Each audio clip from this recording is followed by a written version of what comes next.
Bonjour à tous. À l'approche des 50 ans des relations diplomatiques entre la France et la Chine, j'ai le plaisir de recevoir aujourd'hui Monsieur Jacques Van Meeden. Bonjour monsieur. Bonjour. Nous allons dans un premier temps parler de sa relation et de sa rencontre avec Deng Xiaoping. Dans un second temps, nous allons revenir sur l'évolution des relations entre la France et la Chine. Et dans un dernier temps, nous allons parler de son livre « Ma longue marche en Chine, d'hier à aujourd'hui, de 1956 à 2014 ». Alors bonjour monsieur, on ne vous présente plus, vous êtes considéré comme le précurseur des relations franco-chinoises. Et vous avez fait près de 300 voyages en Chine et vous avez toujours travaillé avec l'Asie. C'est bien ça? Toujours. Tout à fait. Est-ce que vous voulez bien nous revenir sur votre relation avec Deng Xiaoping? Comment vous l'avez rencontré? Nous raconter un petit peu votre relation. Bon, c'est presque un accident, oui, parce qu'à l'époque où j'ai rencontré Deng Xiaoping, la Chine n'était pas du tout ce qu'elle est aujourd'hui, bien entendu. Et bien avant cette rencontre, moi je suis allé en Chine la première fois en 1956. Et moi je n'ai connu Deng Xiaoping que bien longtemps après. Et les soirées à Pékin à une certaine époque, je vais vous dire, c'était plutôt triste. Hein. Pékin c'était noir, il n'y avait pas de circulation, il n'y avait que des vélos, et donc c'était pas drôle. Et je suis bridger, c'est-à-dire que je joue aux cartes, et puis un beau jour, je me suis inscrit à un club de bridge chinois, et je jouais avec des Chinois. On parlait pas, à l'époque, je ne parlais pas un mot de chinois. Maintenant, c'est bon, ça y est, je me suis bien débrouillé. Mais par contre, un jour, on m'a dit, ce soir, il y a un grand tournoi, et on va vous trouver un partenaire qui parle au moins anglais. Alors j'étais assis, tout le monde s'installait, moi j'étais toujours tout seul dans mon coin, et grande nouvelle, on me dit, on a mieux que ça, on a quelqu'un qui comprend un peu le français. Ah, je dis, parfait, très bien. Et je vois arriver Deng Xiaoping. Je savais qui il était, mais j'étais un peu impressionné là, parce que quand on rencontre Deng Xiaoping pour la première fois de sa vie, et que ça se passe comme ça pour jouer au bridge ensemble, et il me dit, mais non, pas de problème, moi français un peu oublié, mais content, enfin... Il parle français en plus, il a fait des études à Lyon, non Oui, mais ça, j'en parle dans mon livre complètement, ça je vais revenir après. Mais la rencontre avec Deng Xiaoping, il me raconte sa vie. Il m'a dit avant qu'on commence à jouer, enfin doucement parce qu'il ne parlait pas très bien, j'ai rencontré Zhou Enlai, qui lui parlait beaucoup mieux que lui. Mais ils sont arrivés en France, il m'a raconté, en 1921, tous les deux. Ils sont arrivés à Marseille dans le cadre de l'invitation par la France des ouvriers chinois qui voulaient le stage ouvrier étudiant. Voilà. Ils sont arrivés dans ce cadre-là. Mais en fait, Deng Xiaoping sont arrivés au Fort Saint-Irénée, à Lyon, et où il y avait déjà inscrit Institut franco-chinois, en chinois et en français. Et c'est toujours exact, la porte est toujours indiquée en français et en chinois. Alors il me raconte qu'il a bien aimé la France, que c'était formidable, etc. Et on nous appelle pour jouer au bridge. Alors on joue au bridge, bien entendu. On était très contents parce qu'on pouvait quand même les quelques mots qu'il comprenait de mon français, pas de problème. Alors on a joué au bridge, on a gagné. Et puis à chaque fois que j'allais en Chine après, il me dit « Ah, mais on va continuer à jouer ensemble ». J'ai joué pendant des années avec lui. Des années. Et là, vous avez créé le premier contact. On est devenus des amis. Et un jour, il m'a dit une chose extraordinaire. Et il m'a dit « Mais vous êtes né où ?» J'ai dit « Je suis né à Paris ». « Ah, c'est bien Paris ». Il me dit « Votre père, il est né en quelle année ?» Je lui dis « En 1904 ». Il dit « Moi aussi, je peux être votre père ». Et ça a été un début d'une grande amitié. Et c'est Zhou Enlai qui m'avait dit, un truc historique hein, que je vous répète, c'est lui qui me l'a dit. Il m'a dit, vous savez, les Français et les Chinois, on a deux points communs. On est d'origine paysanne, tous les deux, et on a les deux meilleures cuisines au monde. Les autres pays ne savent pas manger. C'est Zhou Enlai qui me l'avait dit comme ça, et en français. C'est incroyable. Donc, si vous voulez, il m'avait même cité, parce qu'il était très érudit, Zhou Enlai, il m'avait même cité une phrase d'un ministre d'Henri IV, que Sully, qui avait dit « Labourage et pâturage sont les deux mamelles de la France ». Ce qui est vrai, c'est historique en France. Eh bien, il m'a dit, pour les Chinois, c'est pareil. Parce que s'il n'y a pas de nourriture fabriquée, faite pousser par les paysans, que vont manger le peuple? Les Chinois et les Français sont plus proches. On est très proches, voilà. On adore la nourriture, les Chinois aussi. Hein. La nourriture française est très riche, très gastronomique. Et nous, c'est un tout petit pays. On est 65 millions d'habitants. Aujourd'hui, vous êtes 1,4 milliard et quelques. Bon. Donc la Chine, depuis la déclaration de reconnaissance du général de Gaulle, a doublé de population. Donc la Chine, de la déclaration du général de Gaulle, n'est plus la même. Ça n'a rien à voir. Et puis, il y a les différences d'ethnie, dont j'explique dans mon livre, parce que les ethnies, d'abord, il y en a une cinquantaine, je les cite tous, toutes. Et puis, il y a un autre problème aussi, c'est qu'elles ne s'aiment pas entre elles.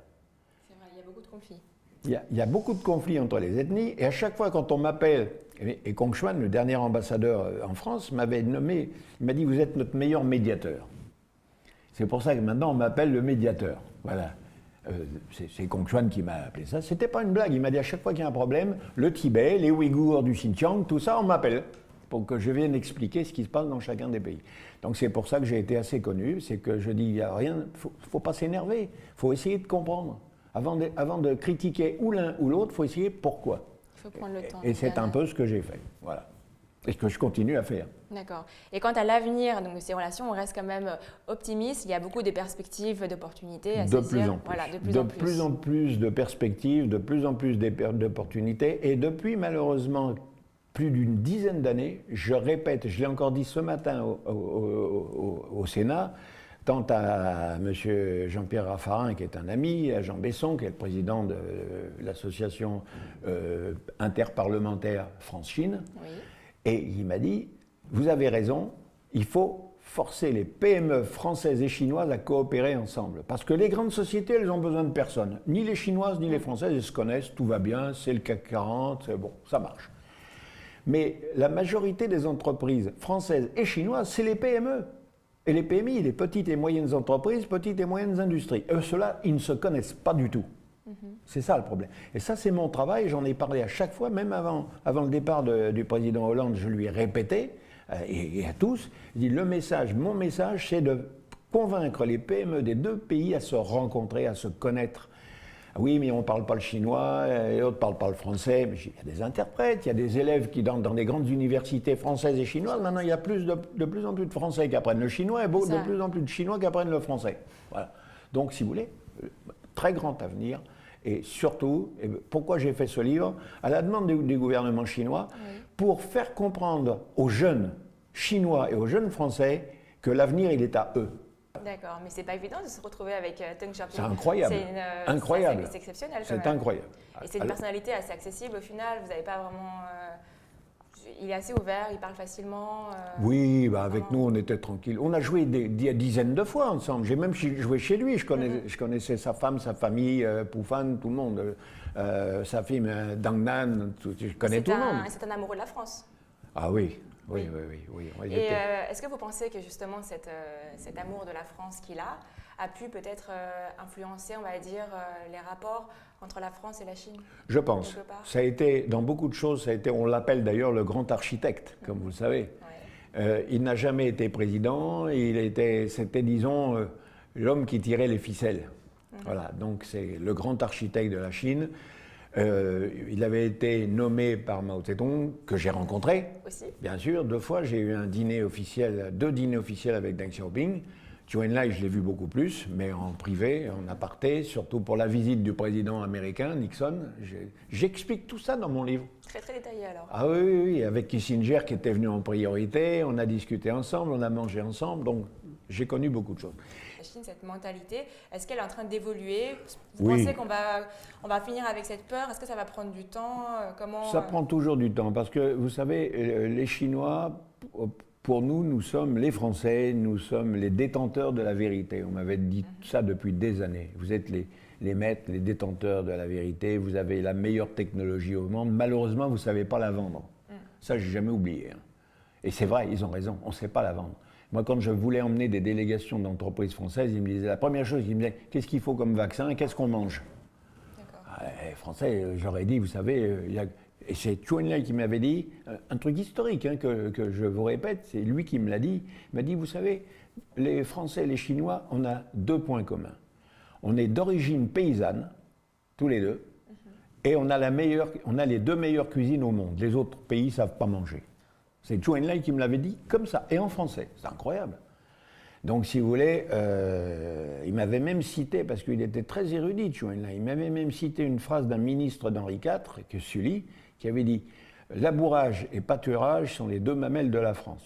Ce qui est vrai, c'est historique en France. Eh bien, il m'a dit, pour les Chinois, c'est pareil. Parce que s'il n'y a pas de nourriture fabriquée faite pousser par les paysans, que vont manger le peuple? Que C'est va vrai, manger les Chinois et les Français sont plus proches qu'ils ne On est pensent. très Ouais. proches, voilà. On adore la nourriture, les Chinois aussi. Hein. La nourriture française est très riche, très gastronomique. Et nous, c'est un tout petit pays. On est 65 millions d'habitants. Aujourd'hui, vous êtes 1,4 milliard et quelques. Bon. Donc la Chine, depuis la déclaration de reconnaissance du général de Gaulle, a doublé de population. Donc la Chine, de la déclaration du général de Gaulle, n'est plus la même. Ça n'a rien à voir. D'accord, merci en tout cas d'avoir été avec nous aujourd'hui. Je vous en prie. Et je vous dis à bientôt, à la semaine prochaine pour une nouvelle interview. Merci beaucoup. Merci, monsieur. Au revoir.